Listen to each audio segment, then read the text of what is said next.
Christopher Schindler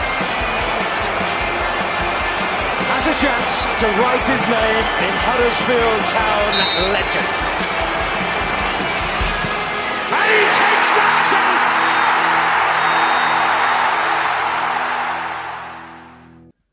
We're too conservative. Again, not the quote from me, a quote from another mustache man with his video diary. It's the warm-up episode 132. It's your host, Brady Frost, and Tom Bradshaw is with me once again. Tom, how you doing?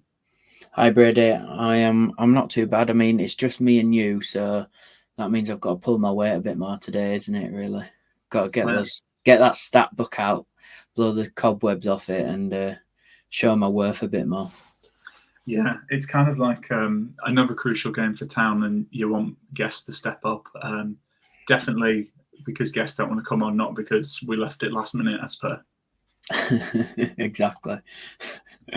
Yeah, well, we've got a lot to talk about, Tom, because this is a huge game, isn't it? So let's get stuck in, really. The Terriers, they're off to London for a game live on TV. It's on Sunday. Caught me out when I was looking at it. Completely forgotten about that. But we're playing QPR. They picked up a 2-0 win against Millwall last time out, and they sit below Huddersfield Town. This is a big game.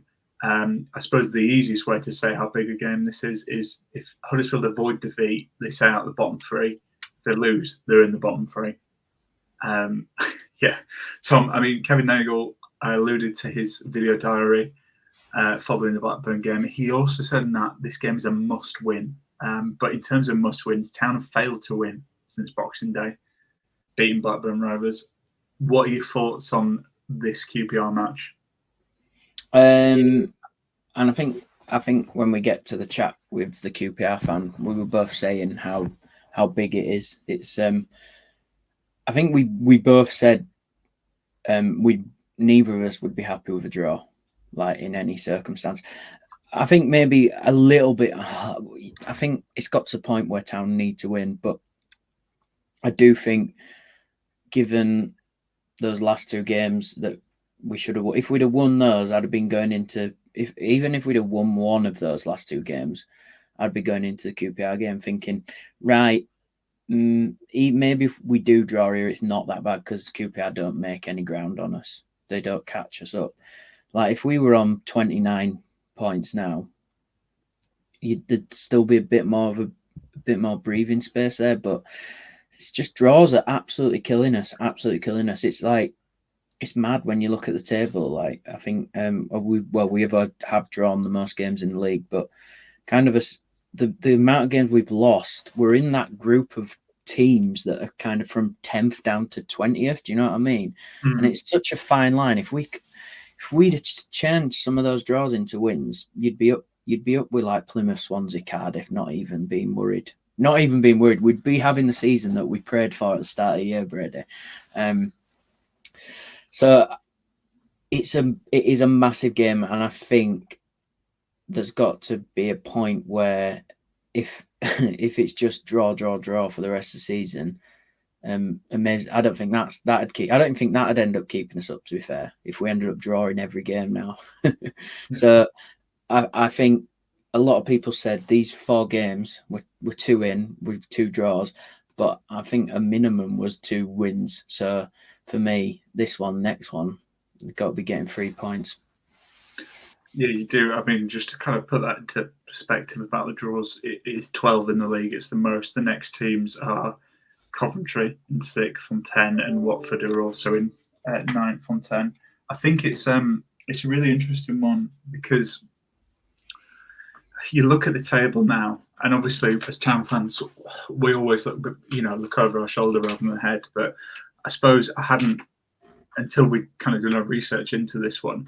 Birmingham are the team above us, but there's a 5-point gap, and it's just, I suppose it doesn't matter how Town stay up; they just need to stay up. But yeah, just even it is ridiculous because I mean, if we'd had 4 extra points from these last 2 fixtures, you're just a point. It depends, but you're like a point behind Birmingham, and then up to 15th Plymouth on 33. So you say it hasn't taken much, and we'll come on to Darren Moore because this is going to be this is a really big game for him as well. So we'll see what that does. But yeah, they just have to win. But I mean, we could probably end the podcast right now. Are you confident they're gonna? Because I'm not so sure. Not really. I mean, I saw positives from Blackburn though. I did see positives from Blackburn, and in a kind of Darren Moore defence, the players let him down a bit on Saturday. There were some massive chances that Town should have taken, and that doesn't come down to Darren Moore. That comes down to the players for somehow. There's just some really terrible chance, like the Rudoni one for me. That's the one that Town scored just before half time. I mean, he's pretty much. I mean, in reality, he's pretty much got an open goal there. He's just got to get it on target. I think it's great work from Karoma. So yeah, it's like everything's going against Darren Moore, but he could help himself a bit more here by just showing a little bit more, like on Saturday when it's 1-1 and there's 10 minutes to go. I know we weren't blessed for what was on the bench, but it's maybe just kind of putting someone on who could maybe just you put up front for that kind of last 10 minutes. So yeah, it's really difficult, Brady, because he's a nice bloke, but I guess you don't get anywhere really in football with just being a nice bloke, do you? You've got to kind of back it up with the performances and points on the board, and yeah, running out of time, I think. Yeah, we'll come on to that a little bit more. But I mean, QPR, they won at the weekend. It was 2-0 win against Millwall. That was actually their first win since the 9th of December. So, as I said, they're below Town. They're not. They did, I suppose everyone was worried when the new boss, Marty Cifuentes, came in and did pretty well. But they've kind of hit a bit of a bad patch as well. So you could say it's a good time to play them. I did a little bit of research into this. You touched on the players they've got. Obviously, we've said before, QPR have a few players that we like. I was interested with this because Steve Cook played at the weekend, and I found a little stat from W12 Pod, which highlighted how crucial he's been to them. They've conceded just 3 goals in their last 8 games when he's in their team. So that's a 29% win rate when he's played, compared to just 9% when he's not. Also looking into this one, both teams in the head-to-head for Town QPR have scored in the last 4. So yeah, it's an interesting one, isn't it, Tom? I mean, it's kind of. It's about, I suppose this is kind of it with like Darren Moore's tenure. I feel like in isolation, you can see, but I suppose it's like the body of work he's got to go on, which kind of makes me feel a bit, I suppose you have to keep coming back to. But yeah, Steve Cook's likely to play on Sunday. Does that concern you at all? Or do you think, that they're a bad team and probably likely to score regardless? I don't think Steve Cook worries me too crazy. I don't think Town are not going to score because of Steve Cook coming in, but I do think having a look at kind of their injury record, it seems like everyone has come back at once. So I think over Christmas was a bit more tricky for them. But you've got the likes of Willock and Chair. And then Cook, I think, have been out on and off the last few weeks, but they're back in the squad now. Chair got a goal last weekend. I mean, Lyndon Dykes, I saw a very quick stat about him. I mean, despite where they are in the league, he's up there as one of your better aerial duellers in the whole of the championship. So that'd be interesting to see him up against Hellick and Co. I mean, it'd be interesting to see if we get the new lad in by I don't know how bad his virus is and all that. So yeah, I was just looking at their team, Brady, and looking at the Millwall team and thinking, do you know what, there's not on paper there's not much difference between those two teams. And I'd also say if you're going off kind of names, that QPR team's probably just pips it a little bit, and then I kind of lay over the top the Town team, and it's just, I don't know, we're just lacking, especially with injuries at the moment. I mean, what I was happy with at the Blackburn game was to see the two strikers on together, and I thought they did at points look very lively. They looked like they weren't scared to have a shot like that. Healy in that first half, taking a pop from a pretty ridiculous angle, but he takes that pop. The keeper has to make a save. We end up getting the corner. Sorba swings it in. We score. And it's just little things like that we have lacked. We have lacked someone kind of having a go. And both him and Radders look like they're up to that. And if there can be a pain in the kind of back four for QPR, then it's only a positive for us. I mean, Millwall pretty much played a one up top, I think, on Saturday, but they kind of with the two Fleming and Watmore behind. But Fleming and Watmore aren't really attackers anyway. I mean, Watmore, do you know what I mean? They're not strikers. Whereas I think it'd be quite interesting if Darren Moore decides to go with the two up top on Sunday. And would that cause more trouble to QPR? Because they seem to make pretty light work of Millwall on Saturday. Yeah, no, it's a good point. I suppose Moore's quite wedded to his 3-5-2, isn't he? So I still don't know if Radulovic is fit enough to play 90. So I wondered if you'd see again like Healy and Karoma, which I don't think is actually terrible on paper, but I agree with you that it's an interesting one. I mean, Tom, I feel like we've got a lot to talk about. We kind of it's probably a good time to hear from your QPR boy, because who did you speak to for the fan phone in? I got some information off my mate Alex from our generation about what Town should expect and just how their season's been since we last faced them. Well, it's simple to say kind of what it's been like at QPR since we last met, and that's been largely negative. We've hardly won any games, obviously resulting eventually in the sacking of Gareth Ainsworth, which was absolutely the correct decision to make, as we were going absolutely nowhere under him, unfortunately, and that's something that pains me, with him being a former player and a player that was there when I first started going to QPR. So the negative feeling around the club then was really bad, and it still exists now, despite the fact that there's been numerous changes both at board level and then also managerial. But I still think a lot of people are wary of relegation, which is obviously a very, very real prospect with us having still be in the relegation zone. Marty Cifuentes is probably the one ray of light that you have at the moment at QPR. He's a manager that seems to know what he's doing and certainly seems more committed than, say, Mick Beale, and certainly seems more tactically astute than Gareth Ainsworth. So you've got a side now that are trying to play, I guess, a better brand of football. That's not always the most easy thing to do when you're in a relegation battle. Probably not the smartest thing to do sometimes, but you have to play the way that the manager wants. And we've occasionally seen glimpses of some really good football. Probably most recently at the weekend, we played well against Millwall. They were poor, but we were good. And we took full advantage of that and ended up winning the game.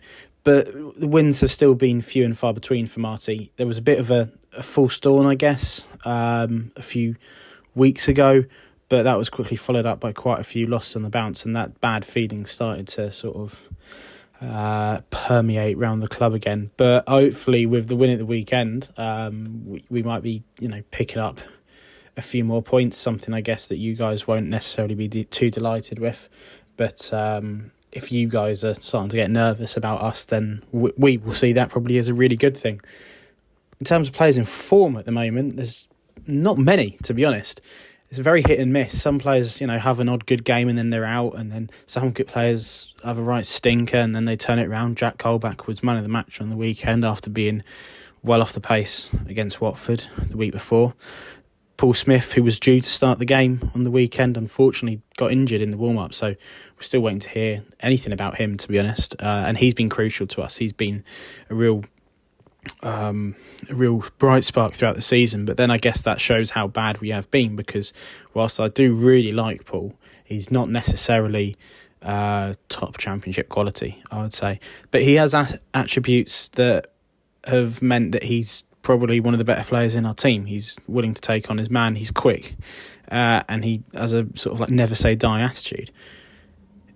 The real positive from the last couple of weeks is Sinclair Armstrong. Now, I'm sure you're probably aware of Sinclair. He's a footballer with fantastic physical attributes. You look at how quick he is, how strong he is, and it's frightening that he is actually that young.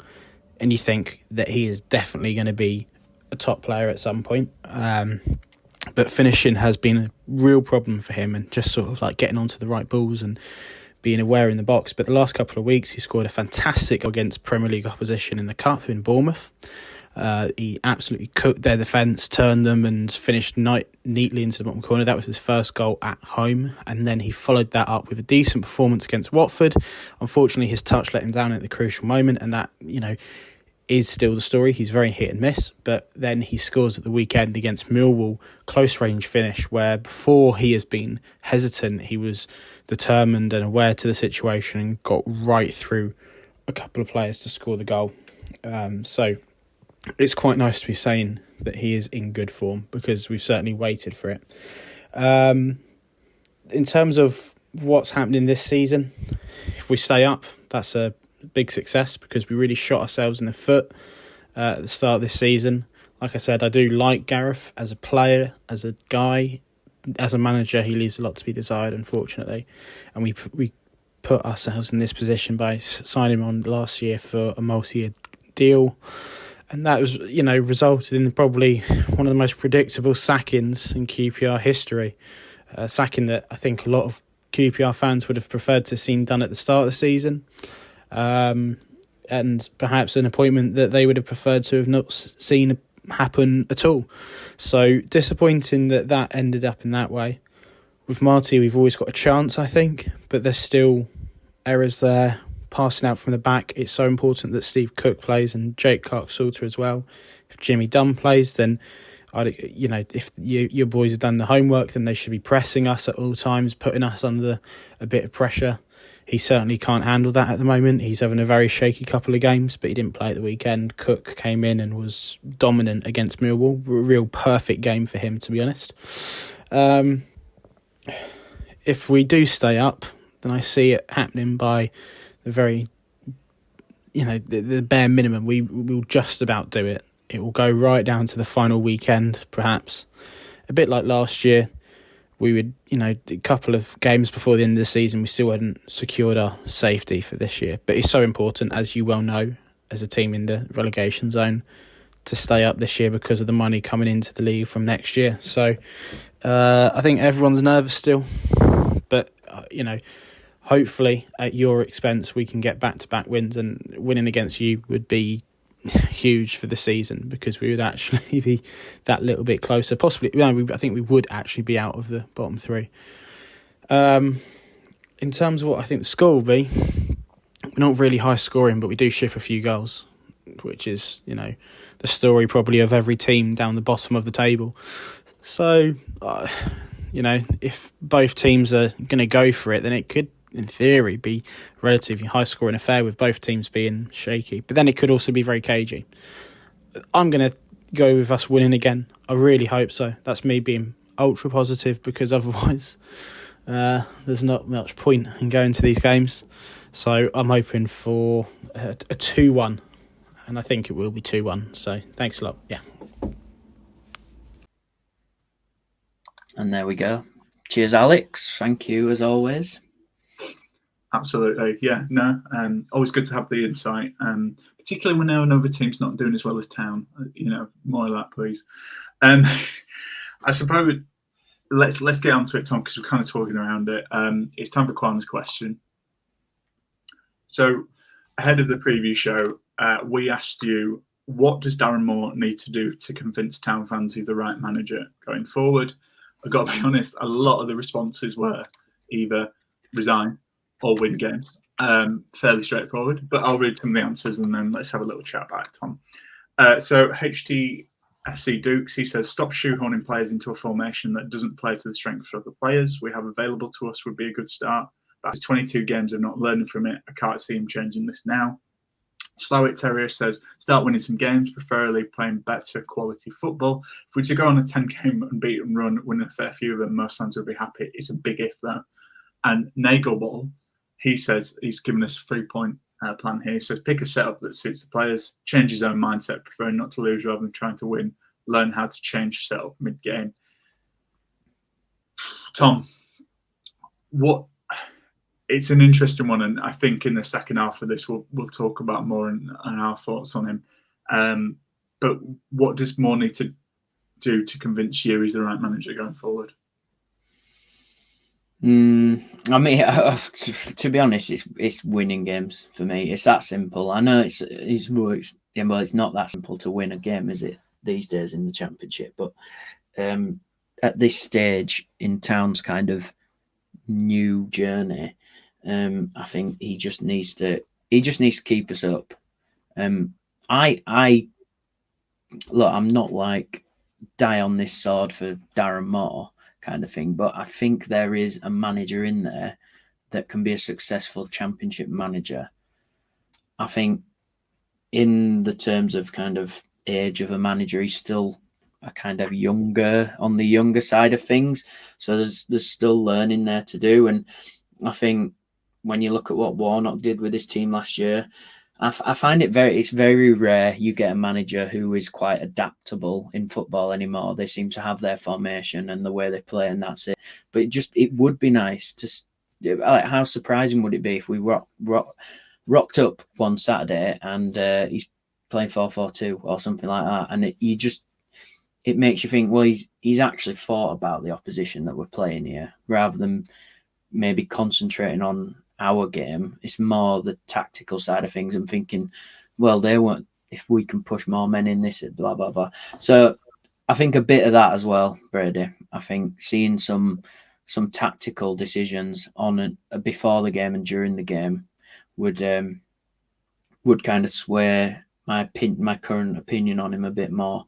But it's really difficult, isn't it? Because it's just because when we're not losing that many games, but it's just so crazy how draws just are almost as bad as not winning. Like, you're better off doing win lose, aren't you?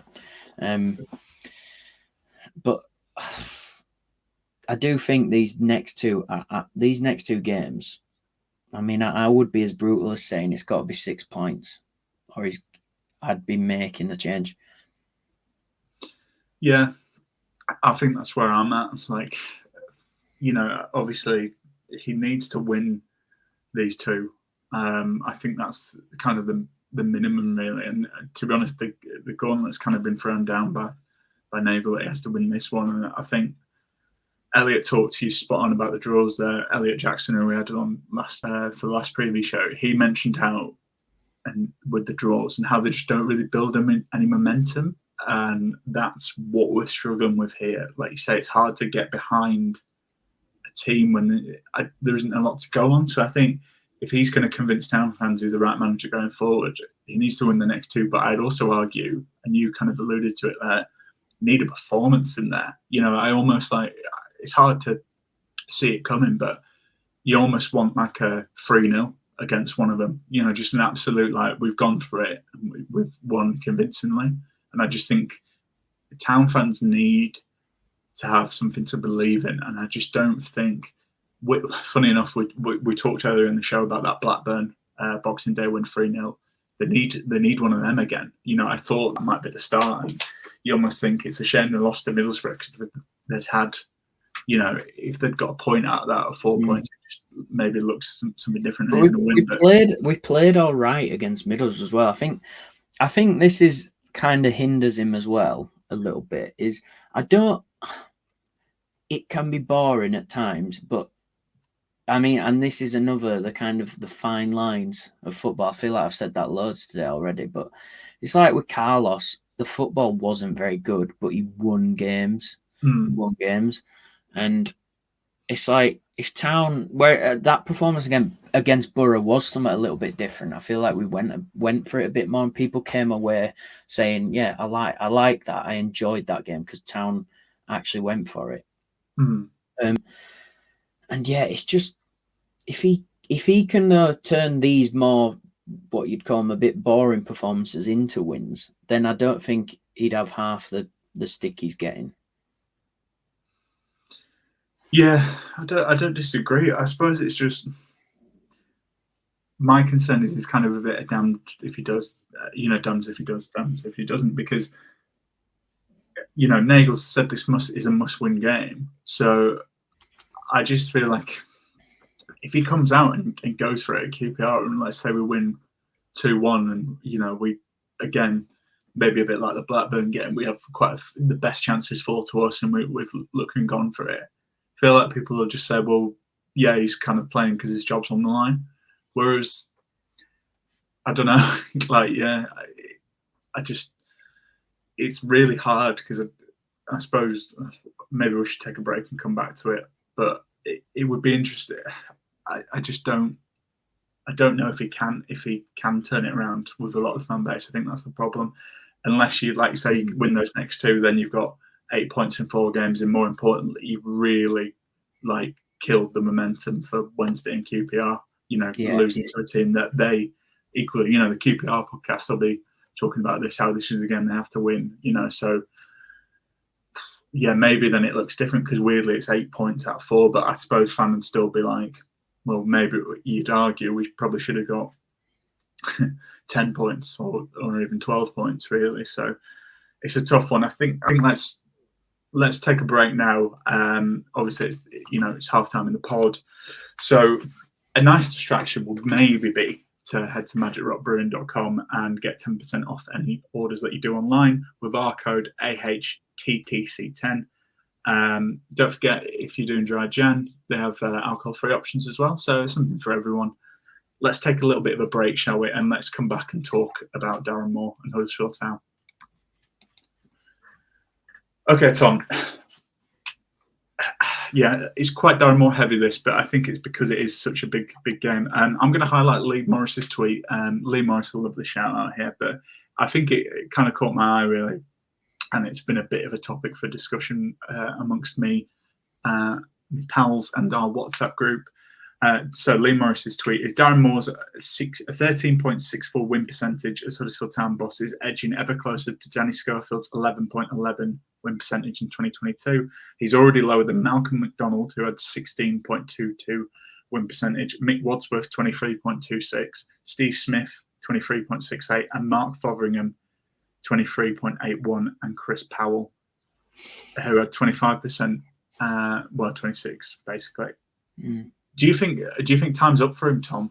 I suppose that's the question, because I'm going to do a classic host here where I kind of give my opinion and delay you answering, but I've not been a Darren Moore out, and I wouldn't say I've been pro Darren Moore, but whoever is Town manager, I want them to do well, and I'm with you. I see a manager in there, and I want it to go well, but I'm struggling to think of reasons to back him. So I think, do you think time's up for him, really? I think he saves it if he wins these 2 games. I think if we win these 2 games, we potentially go on a run. I think that gap, you beat QPR, you beat Sheff Wednesday, you get a potential 6-point cushion between QPR and a bit more between Wednesday, because you never know what they're doing their next couple of games. But I think it's so important, these 2 games, and if he can get 6 points, then I think he gets to the end of the season. Because I kind of think after these 2 games, it's like, if he's still here, then he stays, because I don't really see who comes in after these 2 games and maybe gets us to stay up. I think that's another thing as well that we kind of struggle with, is like who does come in and does any better with what we've got. But it's still very early since we brought in these people in January as well. I do think I don't want to say I think he deserves some time with him, because unfortunately, I don't really think he has that. But it's that might be a saving grace. I mean, something might just click there. But it's a terrible stat. It's an absolutely terrible stat to have. And the fact, I mean, I guess if we did lose on Saturday, would he drop down to that Danny Schofield bracket? And then you do. I mean, how many games was Schofield given? I feel like it was like 5 or 6 or something. Yeah, it was not much at all, was it? So, yeah, it's really difficult to talk about Brady, because I'm on a bit of a knife edge of like, I can't think of a name who you bring in apart from Neil Warnock or someone like who'd never come to town, that is gonna change the type of football that we're playing with the footballers that we've got, and B, potentially get any better results out of it. But I mean, and I know what Lee'll say with me saying I think he deserves these 2 games, or it'll be down to these 2 games. I mean, Lee'll probably say, well, it's now, you've got to get rid of him now. But I do think if you give him QPR if he wins, and then I still think Wednesday's got to win that. I think it literally is 6 points, or he has to go for the next 2. Yeah, I suppose the thing is, right, I completely agree with you. I think he has to win the next 2. I'm not so confident he'll do that. However, there's talk of changing the manager, but if you look at let's say, based on Nagle's video, it was kind of hinted maybe if he doesn't win the QPR game, maybe that's the time to get rid. Wednesday's a massive first game for whoever comes in. And then you look at the run after that. Southampton away, they're unbeaten in nearly 20 games, I think. I think if I'm honest, I think if that's Darren Moore, if that's someone else in the dugout, we're going to lose that. And I'd argue we'd lose that 3 or 4-0 at least. And there's no shame in that. Wednesday did that. A lot of teams are going to lose to St Mary's. Sunderland at home, that's 3 games away. They're in terrible form, but I wouldn't be surprised if maybe Mick Beale's sacked by then, if results continue. Hull at home, again, they're pushing for playoffs, but they've been struggling a bit. Watford away, yeah, maybe. Leeds at home.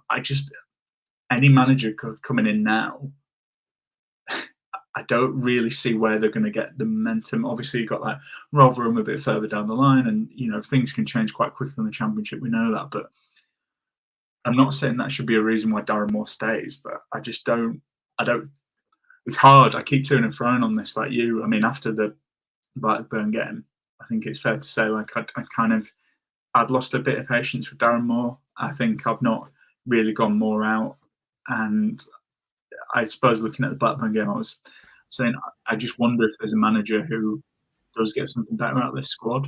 But the more I think about it, it's not really a run to there, and it just feels so much like last season. I think that's the depressing thing. Yeah. Cast our minds back to this time last year. We're talking about how Fotheringham needs to beat. Yeah. At Blackpool, and he didn't, and it just feels familiar. It's like the 3rd manager in a season. Mate, it's mad. I mean, like, I can't. And amazingly, I'm going to Amsterdam again around the same time to do the same job I did last year, and maybe I'll bump into Joe again, and we'll watch a Town game on his phone in a pub in Amsterdam, and then Darren Moore gets sacked the next day or something like that. Like, it's boring, isn't it? It's just rinse and repeat, it seems, at the moment. We've had that kind of one not lucky, it wasn't lucky, but that one kind of out of the blue Carlos season. And it is getting to the point where if we do sack Moore, I think you kind of you're going about that run and stuff that come in. I think you bring someone in who you really know you're gonna make a project with, and it's one of those where it's like if we go down, we go down, but then they they get to rebuild us in League One. I don't think you bring in someone who is just who you think can keep us up. You bringing in a project. I mean, I've always liked that lad at Barrow, Pete Wild. I think like what he did at Halifax and then what he's doing at Barrow now, and his age as well, very young, a character. I mean, Cozzy mentions it a lot on the main pod. Like, Town fans are very character driven. I think maybe then if there is another appointment soon, I think you really do take into account the character side of things. It's just it is getting boring, Brady. That's the main thing. Like every season, it's like get off to a terrible start. Oh, it just doesn't seem prepared. And then we're, like you said, we're exactly same position as last year, which is wild. And you don't have the Warnock get out of jail card, did you? No, I mean, not that we should really talk about speculation. Well, I don't know. It's not like we're a professional setup, but I suppose Paul Heckingbottom's the kind of name that's rumoured.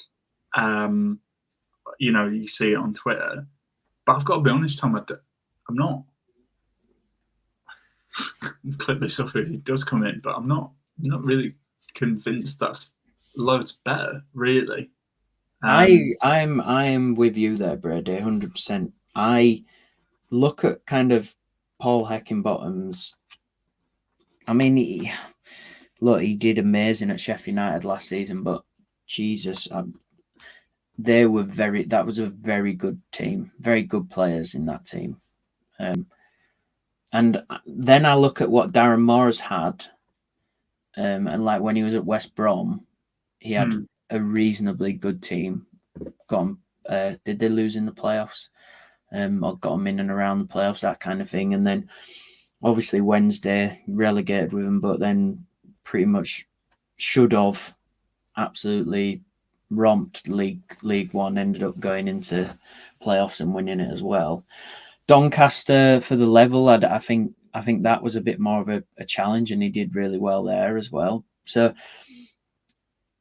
it's just I don't see too many differences with those two, and it's like it's one of those if you want to make a kind of if you're going with a manager like that, then you might as well stick with Darren Moore and give him time and hope it changes, rather than bringing in, for me, someone who would probably not do much better, and then we'll still get relegated. I mean, this is all ifs, buts, and maybes, isn't it? But when I did see that the other day, I was a bit like, yeah. Yeah, maybe we're being harsh, but I just, Sheffield United, he did well to get them promoted. Obviously, he had a good time at Barnsley, but with Sheffield United, I suppose it depends really. I'm surprised he'd be interested in the job. Is the one thing, if there is any truth to that. And two, it's kind of thing when Sheffield United, like they kind of expected to get promoted. Really, I think they have, still the parachute payments. Like, I don't think it was. Burnley were obviously, the team absolutely fine last season, but I don't think there was really much else, up there. And that's no disrespect, but like, I think Luton, Coventry, they were very good sides, but like that as a playoff final, I just kind of think highlights that I might get a lot of flack for that, but I think they're good teams and solid teams. But it's not like you look at the playoff race now. Yeah. Leeds, I think that's a bit of a stronger, you would argue, on paper. I think your teams that came down this year are just is so much better than the season before. It has been this year. There's a massive gulf in class between almost your kind of top 6, 7 and the rest of the championship. I think it's pretty even. The rest of the championship. I mean, that's another thing, kind of giving him a bit more time, is if Town did somehow go on a bit of a 3 or 4 game winning run, you jump right up that league. I think you'd end up jumping up to like 14th, 13th potentially. Depending on how other results went. I mean, because it's just there's a lot of teams beating each other at the moment. So there's not really that much of a gap in quality for me from kind of 8th down. And that is also another frustrating thing though on my list of this season. I mean, you'd argue, yeah, maybe our squad hasn't been as good and we've had a lot of injuries, but there's been so many times this year where we've watched teams and come away and just been like, don't think they were that good. I don't think they were that good. But then they beat us too comfortably, 2-0, whatever, 2-1, 2-0. But it's like putting up a fight for it as well. So yeah, it's hard. I mean, you talked about projects. Like, I suppose we can have the conversation maybe if well, we will if Darren Moore was to leave. But I mean, you look at the teams around us who had a boost. I think maybe even if you did, I think Town needs to stay in division, obviously. I know we're talking about a rebuild, but you look at the teams that have momentum. Chef Wednesday, Danny Rowe, he's a bit of a project manager, isn't he? QPR, Fuentes, again, like project, but they've got a boost to it. Stoke, they've got Stephen Schumacher, like from Plymouth. Plymouth themselves got, an exciting young English coach. Yeah. Millwall are down there. They've got someone. Stoke, we talked about. Blackburn again, like John Dal Thomason, he was a bit of an exciting Swansea manager. just got Notts County's bloke in, haven't they? And that's kind of what I mean with like Pete Wilders. But it's like, look, I think Darren Moore is a project manager as well. It's just I mean, you clip this out, I'll get pelters for it, but I mean he has had time, hasn't he? What is it, 20 games now? That's quite a good chunk of time. But it's 20 games with a lot of injuries in there. I think when it would be interesting for that percentage of 20 games. Like maybe I'll do that stat for the next pod, Brady. If he's still here and we win, but I wonder out of how many games you would say kind of what percentage of the squad is a kind of your first team squad has been available to him, because that has definitely made an impact, 100%. I think we've had that question about I'd like to see him playing players in position, etc. But sometimes some of the games he literally hasn't been able to do that because there's not been a formation that you could potentially use that allows it, because you've got so many players out in one position. It's like when you have to shoehorn like Sorba up front and stuff like that, because Sorba's not attached to striker, is he? But you kind of had to do that at points this year because we've just not had those options in there. Yeah, no, I don't disagree. I think it's just, to play devil's advocate, but most teams have injuries. And most, you have to kind of make do. And I think one of the criticisms I have seen of Darren Moore, which is hard to argue, is like, if you're not got the players to play 3-5-2 properly, then don't play 3-5-2. You have to adapt. And it's hard because I think the other frustrating thing really is you look at Town's games, and I actually think it's them draws, isn't it? Like, we keep talking about the draws, but they're competitive. They are competitive. Like, I think since those, I was speaking about this with my friends at the weekend. Like, it's that Cardiff game where we lost 4-0. That was a bit of a freak. Well, I was just going to say, when was the last time we got battered? You'd argue City out of it. Yeah, right. So Leicester, but Leicester are a Premier League team in the league, aren't they? In this league. So you're going back to Leeds, I think, Brady. Oh, Preston at home wasn't very good, was it? No. But I wouldn't say we got battered that day. I think that was like Cardiff one where they took their chances at the right time. So I think we are competing in games, and that's the kind of that little thread that is still dangling on for me, is that because we're in games, it's like this, you're so close to turning these draws into wins, but it's 20 games in now, and that thread is getting very, very, very, very thin, and that is why these next two games are so important. Yeah, I think even if you change the manager, again, I'm not saying that Tam shouldn't, but again, history repeating itself here. Every time we get a manager that comes in, and I understand, like, you can't say, they all say, let's play exciting attacking football, and I appreciate they're not going to be like, what I'm going to do is I'm going to defend for our lives for 89 minutes and then try and nick a counter. So I do get that. Let's talk. But every manager tries it and then realizes that we don't have the squad to do that. So you just see history repeating itself. It's the same with Moore. Like, you could argue Moore didn't have a pre-season. He's just kind of had to muddle through. But then, yeah, they all try and be open and expansive, and we've not got the squad to do it. And the one thing I would say is, we've highlighted how, yes, there are teams who have battered us, but I think defensively we do look okay. It's that risk, isn't it? It's just, I don't think he's a manager to take risk, and in a lot of ways, that's kind of what you want in a relegation team, just to not lose games. But it's just hard. I know Kevin Nagle's comments don't help, but he has backed the manager, and I suppose this is what makes me feel it seems a bit strange to get rid of him. Because we've said on this podcast, Stephen Chicken and David Hartrick have said on theirs, the club have kind of said, let's get till January. Seems a bit silly to me to expect. Again, it's the player recruitment. It's the players we signed off fit, or they have an illness, or like it can't be helped. But it does seem it seems a bit silly to me to sack him now. Like, and I know that's not what Town fans want to hear, but it's kind of like, if you sack him, if you're like, we'll give him to January, sign the players. He's only just got his fourth signing in, and like, what, you're going to sack him on the 28th? Like, when he's that Plymouth game, he couldn't play any strikers because your top striker's injured.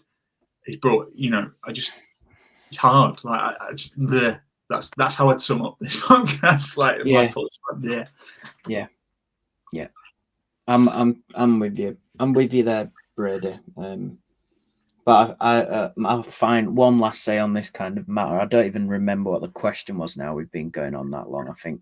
So, but it's like, I think it's going to get to a point where the fans, you've got to start listening to the fans' kind of atmosphere around the situation, because I know people can be loud on social media, but I think it's starting to spread further than that, and kind of what you're hearing on match day, and just people who maybe you thought were a bit more reserved about things kind of saying, it can't be much longer really if it keeps going on like this. So yeah.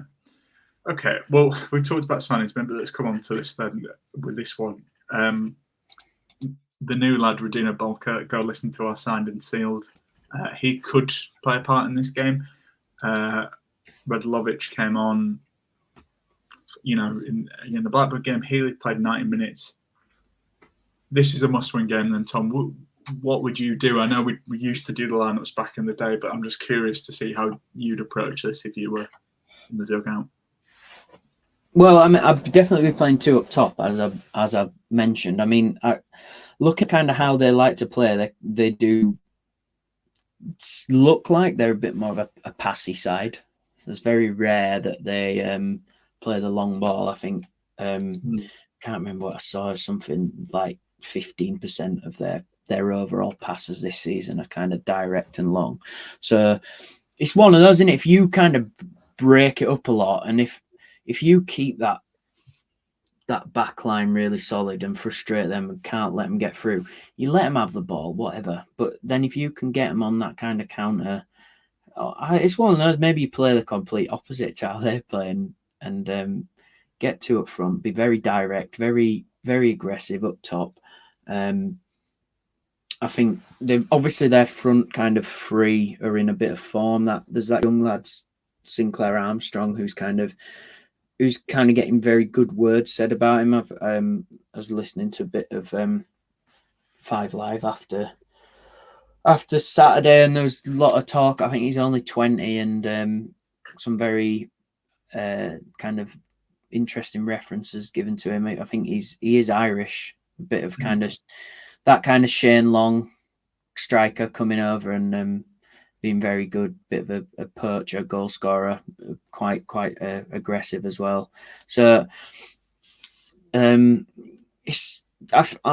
like our defence, and I think we can handle. I think we can handle almost any front line in this league, and I think this is what let us down against Blackburn was conceding very early on, and I know we got back into the game, but we cannot concede first in this game for me because, I hate Loftus Road. I'm sorry, I think it's, but when it's reasonably full in there and the fans can get right on top of you, it can be quite a difficult place for away teams. So as long as Town just don't concede first, I think we should be able to do all right against this team. But yeah, 2 up top. I mean, I'd probably be playing what we had in that second half, maybe Brady against Blackburn, because I really did like the look of Healy and Radders up together, and I don't know if it's a big kind of. I don't think I'd drop Hogg for that mistake, but I think there's a lot still being asked of Jonathan Hogg in this team. And what is Hoggy now? 30? Is he 33? 34? It's a lot to ask for someone who's played so many minutes of football in his career. And I don't want to be like he's not, but you're giving him 90 minutes there, 90 minutes here. It's like, why not? Well, could you not put Kasumu in that position and then have either Matos or Wiles up a bit further up the pitch, or Matos in that position? I think Matos does a Hog job as well, kind of thing. And I just think bit of giving someone that bit of belief, because I think Kasumu. I don't know. I don't think Kasumu gets it as much, really. I think I thought we brought him in as that kind of CDM. Almost replacement for Hogg, and I don't think any manager has really kind of embraced what kind of player he was at MK Dons for me. So it'd be nice to maybe see a bit of that, but yeah. There's my short long answer. What are you thinking for Sunday? I think you just got to play an attacking team, really. I think the worst thing that could have happened in that Blackburn game was that mistake, because I just think if we'd have scored first, I think you got a good chance of winning that game. So I completely agree with you. Town have to go for it, and I maybe would drop Hogg if I'm being honest. I almost I know football games are, it's not like this, but I'd start Healy and Radders together. And it depends how long Radders can play, but if it's 60 minutes like Matos, probably unlikely, but I just do it. And I think I get it, because I suppose my argument is there's not a lot of people to change on the bench, whereas if maybe you drop Hogg, I'd bring in Wiles for Hogg maybe, and just make that more attacking. Matos, Radoni, and Wiles, because Wiles will cover. He does cover a lot of ground. Radoni can be defensive, and obviously Matos is getting stuck in it. I think you just take the game to QPR. I think it's a bit harsh because Karam's been playing all right, but I'd maybe leave Karam on the bench and start Radders, and then at least you've got options. And then if you want to wind the game down, which I think this is the thing I would say that's probably good about Moore, is I think if we were winning the game 2-0 away from home, I think I'd be quite confident we could see it out, because he's that type of manager. So I just think Town need to go for this. And I'd be tempted to either drop Hogg or maybe Matos and get Wiles in there and just kind of go for it. And if Town score early, the heads are. This is the thing. What I'd love to see is we just go for it. We score, and then we press again and go for 2-0. And you'll just see how many times have we as Town fans seen a team stamp their authority on a game, and then just your confidence drops. I think if we go 2-0 up at QPR, like I think we win. Like I know that's not the thing to say, but like I just don't see them winning that game if we go 2 up, and I just think that's what we have to do. Just go try and win it in the first half. I think that's what we really need to see, really. Yeah, with that in mind, then Tom, what are you going to go for score predictions? I don't want to see it, but I think it's going to be another draw. I actually think it's going to be. I think it'll be 1-1. I think they score and we score, but I think that's kind of been the downfall of kind of this more non-winning, all these terrible win percentages. Just not created enough chances to get those goals. But then I'm sorry, I'm coming back to Blackburn again. But there was chances in that game that we should have taken. And it's maybe people falling to the right people or just coming off here for once. But I just, at the way things are going and the kind of just doesn't seem to be falling for us, 1-1. But maybe this will be one of those games where those four big chances we have in a game, they all get put away and we win this 4-1.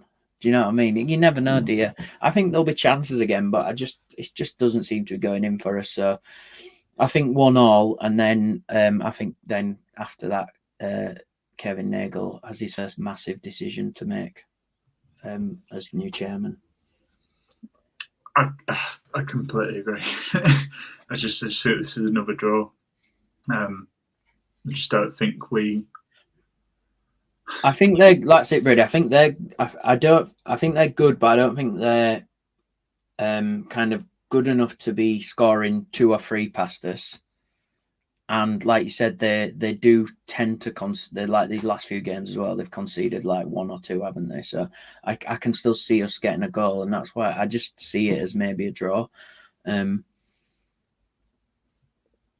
then it is like it's not good enough, is it? It's not good enough if it's a draw, which is it's very weird to say that because they won't have kind of caught up with us or anything, but it's like it's more everything before it, isn't it?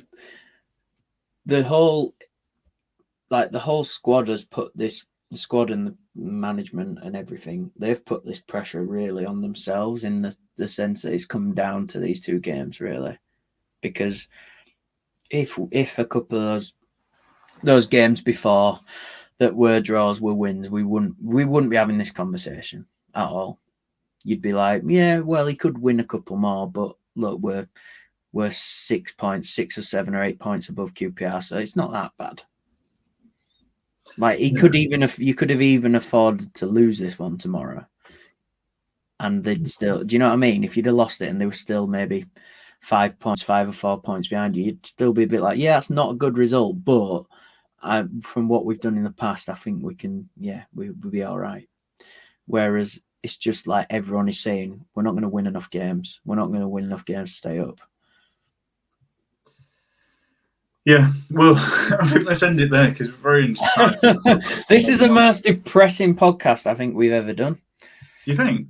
Yeah, I feel like I don't remember sounding this bad with Fotheringham, because I think at least with Fotheringham there was a bit more jerky about it. Yeah. I don't know. Well, I think let's end, Tom. Otherwise, we'll kind of be like, meh, for the rest of it. But yeah, thanks to everyone who listened to this. We will be back to preview the next game, which is Sheffield Wednesday, another huge match. Question is, will Darren Moore? I suppose let's find out. Thanks to everyone for listening. Thanks to Magic Rock for sponsoring us. Thanks to Tom for joining me and also being as incredibly indecisive as I have been this podcast. Yeah. To tar for now and up the town.